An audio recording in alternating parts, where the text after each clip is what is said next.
ayé ń bẹ nínú ayé, èèyàn ń bẹ nínú èèyàn, òkú ń bẹ láàrin alààyè, gbogbo wa jọ ń rìn káàkiri ni o.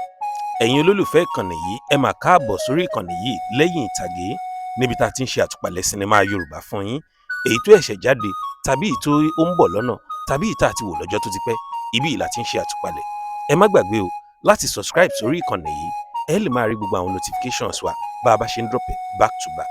Níbí báyìí a kì í upload content oní content o, a kàn máa ń ṣe review sinimá fún wa ni tàbí preview. Kí ni ìta fi wá sọ lónìí? Òṣódìran látọwọ́ Yekini Ibrahim Ìtẹ̀lẹ̀.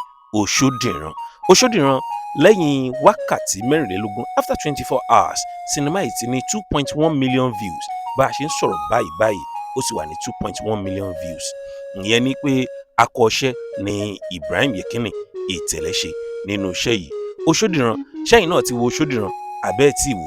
Tẹ́ ẹ̀ báyìí tí wò ẹ máa lọ wò ó ni o. Ṣé ẹ rí Òṣódìran yìí kì í ṣe continuation Kọ́lé Oṣó rárá o.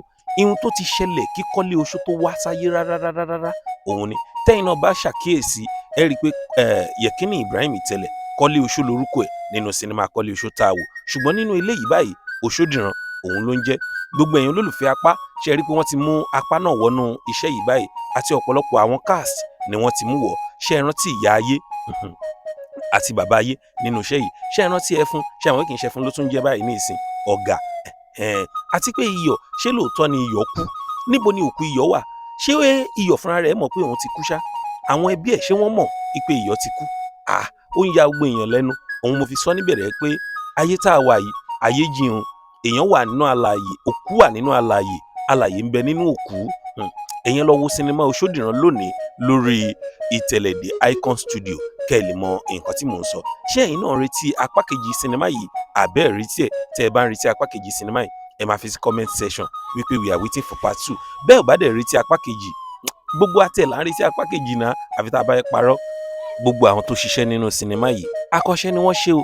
Òṣódìran tó ti bẹ̀rẹ̀ rèé, eléyìí dàbí kó tún máa nágbára ju Kọ́lé Oṣó lọ torí àwọn èèyàn tó ti wo Kọ́lé Oṣó wọ́n ti mọ̀ pé iṣẹ́ ńlá ni Òṣódìran yìí. Gbogbo àwọn tá a dẹ̀ ń ṣe review náà mo mọ̀ pé a máa rí nǹkan kan tàbí ẹ̀kejì nínú èyí tí Ìtẹ̀lẹ̀ ṣẹ̀ṣẹ̀ gbé fún wa yìí. Òṣódìran òun ni táìtù ẹ̀. Ẹ̀yin náà lọ wò ó lónìí, tẹ́ ẹ bá ti wá wò ẹ padà wá sórí ìkànnì yìí kẹ́ ẹ wá fi review yín kẹ́ ẹ wá fi sílẹ̀. Ọ̀pọ̀lọpọ̀ àwọn cast àti crew ni wọ́n ṣiṣẹ́ nínú iṣẹ́ yìí o. Soliu Gbọ́lágadé, bàbá gbìyànjú, ẹfun ìyún ọ̀gá àbúrò Kọ́lé Oṣó fúnra rẹ̀, Kẹ́mi T, apá, gbogbo wọn tẹ̀ pọ̀ lóníranran. Àwọn kan tẹ̀ tí wọ́n á sọ lẹ́nu ọjọ́ mẹ́ta yìí pé kí wọ́n mú Ọdún Adékọ́lá náà wọnú iṣẹ́ yìí káwọn tiẹ̀ wo bí Ọdún Adékọ́lá bóyá fẹ́ ṣiṣẹ́ tó. Ẹ gbọ́ ṣé lóòótọ́ ni àbí irọ́ ni? Apá kejì Òṣódìran ó ń bọ̀ lọ́nà. Ẹ ń ṣe kí ni? Ẹ wá nǹkan fìdílé tàbí kẹ́ ẹ fìdílé nǹkan. Tẹ́yìn bá dẹ̀ tí wo part 1 yìí ẹ lọ sórí Ìtẹ̀lẹ̀ Icon Studio ẹ máa rí wò níbẹ̀. Ẹ jẹ́ ká lọ síbẹ̀ ká lọ gbádùn ra wa. Ẹ ṣe gan, kì í pọ̀ kó dùn, kì í dùn kó pọ̀, ṣókí ń lọ bẹ oge. Ẹ jẹ́ kí n máa ṣẹnu déédéé síbí lápá ibi tí mo dé yìí.